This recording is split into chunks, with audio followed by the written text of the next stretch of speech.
이번 강연 주제는 불평등을 줄이는 사회 제도와 정책입니다. 평등은 정치 공동체의 아주 중요한 요소입니다. 역사적으로 평등은 법률적 평등, 기회의 평등, 결과의 평등 등 서로 다른 차원에서 해석되어 왔습니다.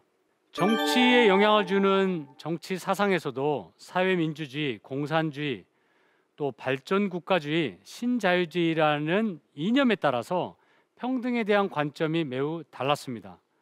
공산주의는 극단적인 평등을 추구했지만 아주 비효율적인 경제와 전체주의 사회로 인해서 결국 붕괴했습니다. 반면에 신자유주의는 또 극단적인 자유를 강조했지만 결국은 극심한 불평등과 빈곤 위기를 만들었습니다.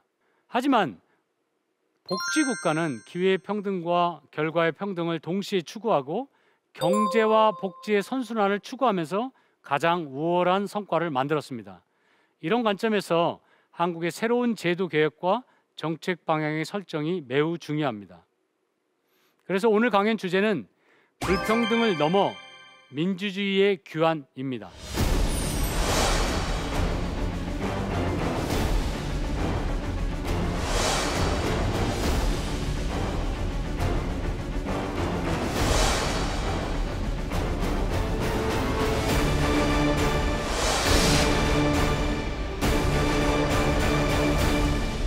한국인의 불평등에 관한 인식은 참 역설적입니다. 불평등이 문제라고 생각하는 사람도 많고 불평등을 줄이기 위해서 복지를 확대해야 된다고 생각하는 사람도 80%나 넘지만 여전히 불평등은 세계에서 가장 높은 수준입니다.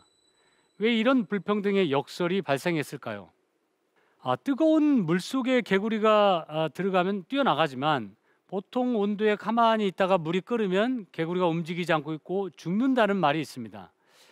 이런 말은 오랜 시간 전에 나온 말인데 실제로 실험을 했을 때는 꼭 그렇지는 않다고 합니다. 뛰어서 도망간다고 하는데 여전히 이 뜨거운 물속의 개구리라는 비유가 우리 사회과학에서 많이 사용됩니다. 어쩌면 불평등 속에 사는 우리의 모습일지도 모릅니다. 사회에 일어나는 중요한 변화에 반응하지 않습니다. 그리고 무능하고 무관심하게 그걸 지켜보다가 결국은 비극을 맞이하는 그런 상황을 가리키는 말입니다. 2021년 OECD가 불평등에 대한 인식을 조사했는데요. 우리 한국의 경우를 보면 불평등 인지도가 계속 상승하고 있었습니다. 그러나 최근 10년간에는 좀 줄어들었습니다. 불평등을 용인하는 불평등 선호도 역시도 비슷한 추이를 보였습니다. 불평등을 증가한다 우려하는 사람과 함께 불평등에 적응하는 사람들이 늘어났다는 것입니다. 심지어 어떤 조사에서는 불평등은 괜찮아, 불공정은 문제이지만 이렇게 응답하는 사람이 무려 70%가 넘었습니다. 세계에서 가장 높은 수치에 달하고 있습니다. 한국의 불평등에 대한 가장 모순적인 인식이 다른 조사에도 나타났습니다. 소득 격차의 원인에 대한 질문에서는 부모의 부가 소득 격차의 원인이다, 이런 응답이 40%였습니다. OECD 평균인 26%보다 아주 높죠. 하지만 불평등을 완화하기 위해서는 개인의 노력이 중요하다, 이렇게 응답한 사람이 86%였습니다. 평균인 74%보다 높았습니다. 한국인들은 불평등을 우려하면서도 국가의 책임을 강조하거나 사회적 차원에서 해결하려고 하기보다는 각자 개인의 책임을 중시하고 개인의 차원에서 해결하려는 태도를 보입니다. 한마디로 각자 도생 사회라고 할까요? 왜 한국인들은 이런 인식을 갖게 되는 걸까요? 사람들의 인식은 일정한 이데올로기, 어떤 정치 이념의 영향을 받습니다. 이데올로기라는 것은 한마디로 말하면 사람들이 세상을 바라보는 체계적인 관점입니다. 전 세계적으로 불평등이 위지되는 이데올로기의 메커니즘에는 다양한 정치, 경제, 사회, 심리적 차원의 담론이 활용됩니다. 이 많은 개념 중에서도 엘리트 이론, 능력주의, 낙수경제학, 자기개발이 아주 강력한 권력 효과를 갖고 있습니다. 첫 번째, 엘리트 이론은 뛰어난 개인이 사회를 이끌어가야 한다는 주장입니다. 이런 아이디어는 오래전부터 있었지만 19세기 이탈리아 사회학자이자 경제학자였던 빌프레도 파레토가 엘리트의 지배가 불가피하다는 주장에서 널리 알려지기 시작했습니다. 파레토는 1848년 유럽에서 혁명이 일어났을 때 파리의 귀족 신분으로 태어났습니다. 스위스 로잔 대학의 교수가 되었는데 공공연하게 대중을 업신여긴 걸로 유명합니다. 파레토는 수학 실력이 아주 뛰어났습니다. 유럽의 도시들의 세금 자료를 활용해 보니까 새로운 놀라운 통계 규칙을 발견했습니다. 즉 상위 20%의 사람이 소득의 80%를 차지한다는 점입니다. 이건 다른 도시를 연구해도 똑같은 결과가 나왔습니다. 그래서 20대 80의 사회의 출현은 마치 자연의 법칙처럼 필연적인 것이라고 주장했습니다. 파레토는 마르크스가 말한 인류 역사는 계급투쟁의 역사라는 말을 약간 비꼬아서 인류 역사는 귀족 계승의 역사다 이렇게 주장하기도 했습니다. 결과적으로 파레토는 아무리 평등을 외쳐도 엘리트의 등장은 불가피하고 사회의 급격한 변동도 지배 세력의 교체를 통한 엘리트의 순환에 불과하다고 보았습니다. 엘리트 이론은 다양한 방법으로 나타납니다.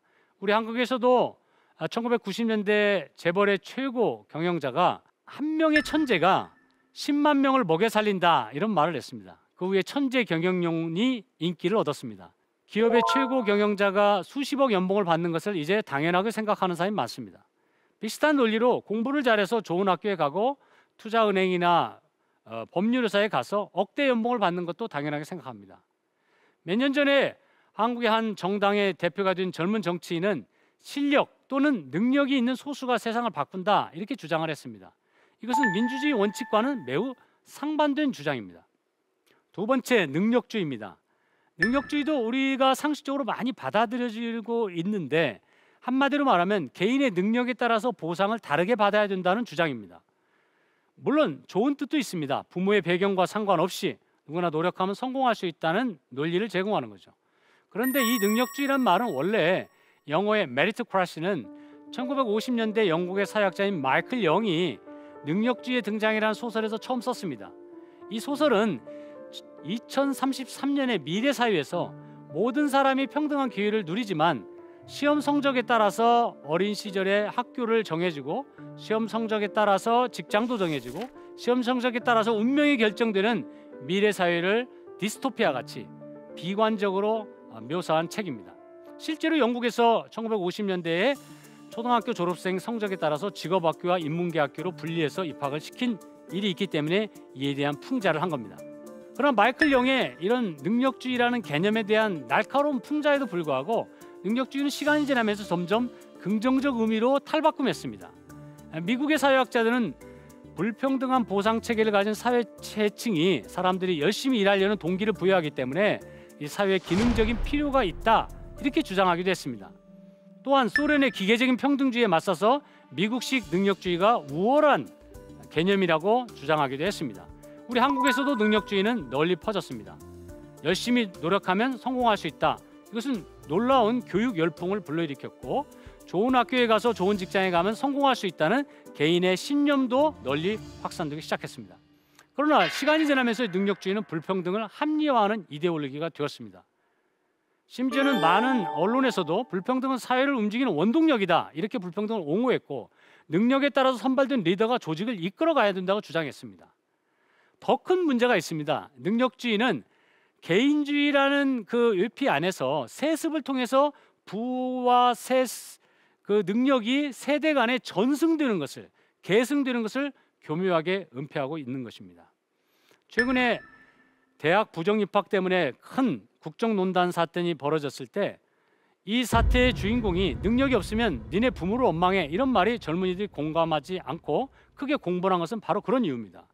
능력이 개인의 능력이 아니라 부모의 능력도 자신의 능력이라고 생각한다면 그 사회는 공정한 사회라고 볼 수는 없을 겁니다. 법무장관의 딸과 아들이 특혜를 입었다는 논란도 많은 젊은이들의 저항을 불러일으켰습니다. 최근에는 심지어 검사 아빠에 의한 학교 폭력이 은폐되는 일도 또다시 국민의 분노를 키웠습니다. 개인의 능력을 단지 자연이 부여한 특별한 재능이나 부유한 부모를 만나는 것처럼 우연한 결과로 간주할 수 없습니다. 마지막으로 더 중요한 능력주의의 문제점은 아무리 뛰어난 개인도 자기가 차지한 부가 자기 혼자 개인의 노력의 결과가 아니라 다른 사람들과 협력하고 공동체의 기여를 통해서 이루어졌다는 사실을 외면해서는 안 될 것입니다. 셋째, 낙수경제학입니다. 이것도 주류 경제학과 많은 정치인들에게 받아들여지고 있는 경제학이었습니다. 1980년대 미국에서 출발한 낙수 경제학은 경제 성장이 이루어지면 부가 높은 데서 아래로 물처럼 떨어질 거로 보았습니다. 모든 사람에게 확산이 되는 낙수 효과를 만들다는 것입니다. 이런 관점은 기업에게 세금을 감면해주고 부유층에게 세금을 줄여주면은 새로운 투자를 하고 일자리가 늘어날 것으로 보는 낙관적인 신념을 확산시켰습니다. 실제로 1980년대 레이건 행정부는 엄청나게 부자 감세를 단행했습니다. 하지만 결과는 어땠을까요? 오히려 미국의 기업의 국내 투자는 줄어들었습니다. 미국의 부자들이나 대기업은 해외에 투자를 한 것입니다. 오히려 성장률은 1% 수준으로 더 내려갔습니다. 그리고 장기적인 경제 침체와 실업과 빈곤이 증가했던 것입니다. 낙수 경제학은 더 이상 2008년도 금융위기 이후에 미국 경제학에서는 별로 받아들여지지 않고 있습니다. 그러나 아직도 한국에서는 낙수 경제학이 강력한 영향력을 갖고 있습니다.